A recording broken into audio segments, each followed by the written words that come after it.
Selamat malam Bu. Malam Mbak, silakan masuk. Halo Bu. Mbak duduk. Baik, terima kasih. Ya.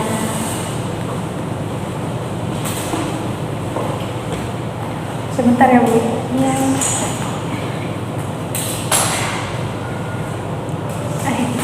Sudah Bu. Ini dengan Mbak siapa ya kalau boleh tahu? Oh, saya Sakila Aulia Putri, bisa dipanggil Asa, Akila atau sejenisnya Bu. Oh, Mbak yang ini ya, yang semalam chat saya ya? Iya, benar sekali. Ini Mbak Sakila dari mana? Saya habis pulang dari kampus Bu. Dari kampus. Kuliah di mana Mbak?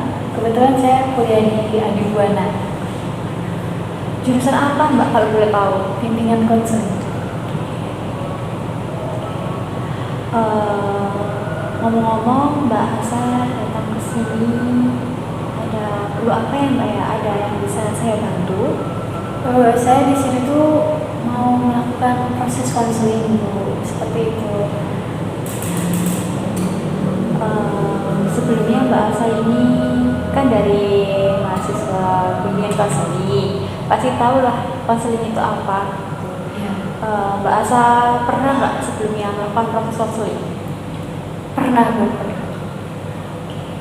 Berarti Mbak Asa pernah melakukan proses konseling, Mbak Asa juga tahu dong proses konseling itu nanti bagaimana. Tahu itu.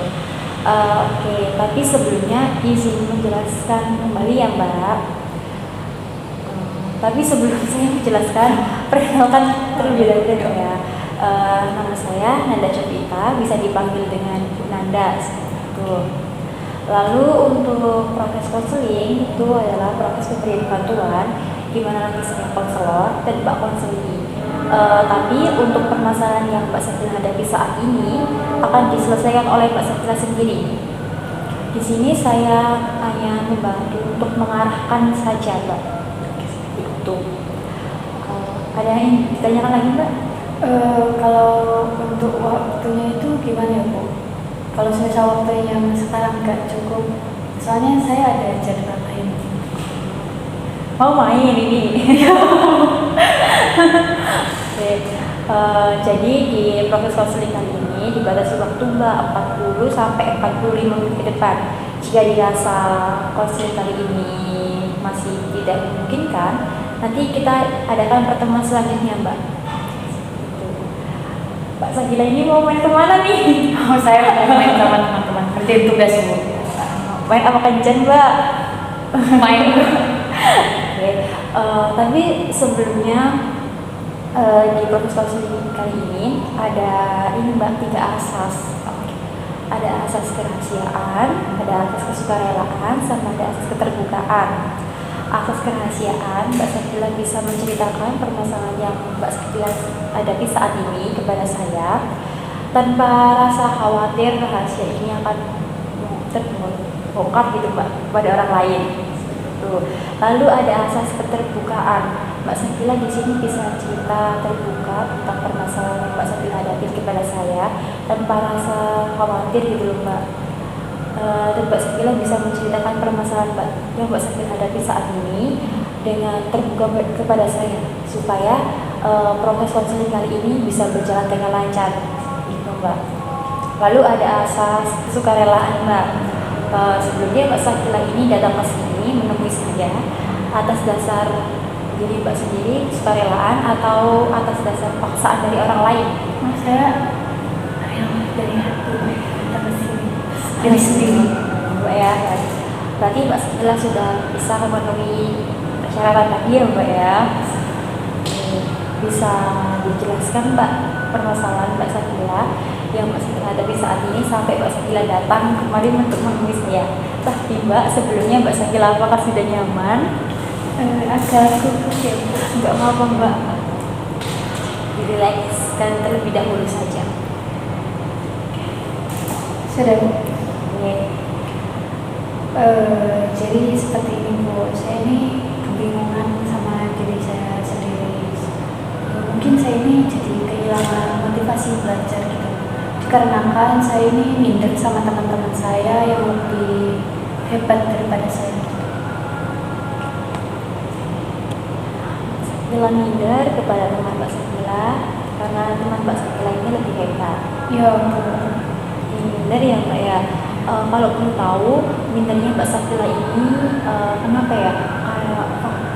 Minder karena apa? Seperti itu. Saya tuh minder karena teman-teman saya ini lebih unggul daripada saya gitu loh Bu. Terus walaupun saya udah berusaha keras, tapi kenapa teman-teman saya ini lebih hebat daripada saya gitu. Jadi saya merasanya apakah saya kurang atau gimana gitu. Jadi kesayanya juga males belajar gitu, kayak ya udahlah ngapain juga harus berusaha atau hasilnya sama aja gitu. Tapi satu sisi lain juga ya saya takut gitu Bu. Jadi Mbak Sakila ini kayak berkecil hati gitu ya Mbak ya, karena teman-temannya Mbak Sakila itu lebih unggul lah dibanding Mbak Sakila gitu. Ya Bu. Itu kalau boleh tahu dalam hal apa ya Mbak ya? Akademik atau non akademik? Kebanyakan sih di akademik gitu. Oh akademik ya Mbak ya. Berarti Mbak Sakila ini merasa diri Mbak itu kurang mampu gitu ya Mbak ya. Lalu sebelumnya motivasi apa yang dimiliki Mbak Sakila? Kan tadi Mbak Sakila kan bilang Mbak Sakila itu sudah mengusahakan. Itu kalau boleh tahu mengusahakan kayak gimana ya Mbak ya? Kalau saya tuh biasanya motivasi diri saya tuh gini Bu. Kalau misal saya ngerjain tugas cepet-cepet, terus nilai saya bagus, ya ke diri saya senang gitu dan bisa membuat bangga orang tua juga gitu. Soalnya orang tua saya ini ngincer apa ya Bu? Nilai saya tinggi gitu, harus diusahain nilai saya itu bagus gitu. Jadi kan khawatir ya kalau nilai saya anjlok. Tapi padahal saya tuh masih berusaha, tapi yang gitu. Kenapa teman-teman saya tuh lebih unggul daripada saya gitu? Sebelumnya tuh Bu ada kan teman saya yang udah berusaha tapi nilai dia tuh lebih bagus. Nah itu membuat saya tuh minder banget dan benar-benar kehilangan motivasi saya. Oh jadi Mbak Sakila ini merasa minder gitu ya Mbak ya? Karena teman Mbak itu lebih unggul dibanding Mbak gitu. Lalu kira-kira perasaan Mbak Sakila kali ini bagaimana ya Mbak ya? Kalau perasaan saya sekarang tuh saya tuh merasanya kurang berharga gitu loh Bu, dan benar-benar gak mampu sama sekali. Kayak rasanya tuh gak bisa mencapai standar kayak mereka gitu. Saya tuh nggak bisa di atasnya mereka. Ya wes, aku tuh ada di rata-rata gitu loh Bu. Itu. Jadi membuat hal tersebut tuh merasa aku tuh lebih terpuruk gitu loh Bu. Down. Oke, saya mengerti perasaan Mbak Sakila kali ini. Tapi Mbak, kalau Mbak Sakila terus-menerus membandingkan diri Mbak sama teman Mbak, itu tidak akan ada hasilnya Mbak jika Mbak tidak mencoba terlebih dahulu gitu loh Mbak. Kayak Mbak Sakila nggak berusaha, cuma Mbak Sakila itu hanya membandingkan diri Mbak dan dengan teman Mbak seperti itu.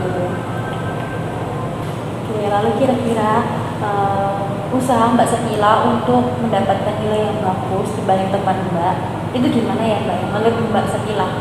Ya kalau saya biasanya belajar lagi sih Bu, misalkan belajarnya tuh ditambah lagi gitu. Oke, jadi menurut Mbak Sakila, jika Mbak Sakila ingin mendapatkan nilai bagus, Mbak Sakila harus belajar tambahan lagi ya Mbak ya, seperti itu. Oke, jadi Mbak Sakila ini memang merasa minder ya Mbak ya. Lalu Mbak Sakila ini kurang motivasi karena tekanan dari orang tua yang Mbak Sakila itu takut kalau nilai Mbak Sakila turun, orang tua itu akan kecewa. Lalu Mbak Sakila itu juga minder ke teman-teman Mbak Sakila karena teman-teman Mbak Sakila itu jauh lebih unggul gitu ya Mbak ya. Lalu ada teman Mbak Sakila juga yang menurut Mbak Sakila usahanya itu ya itu aja, tapi nilainya itu di atas Mbak Sakila seperti itu. Tak terasa ya Mbak ya, waktunya ini sudah 45 menit kita melakukan proses konseling.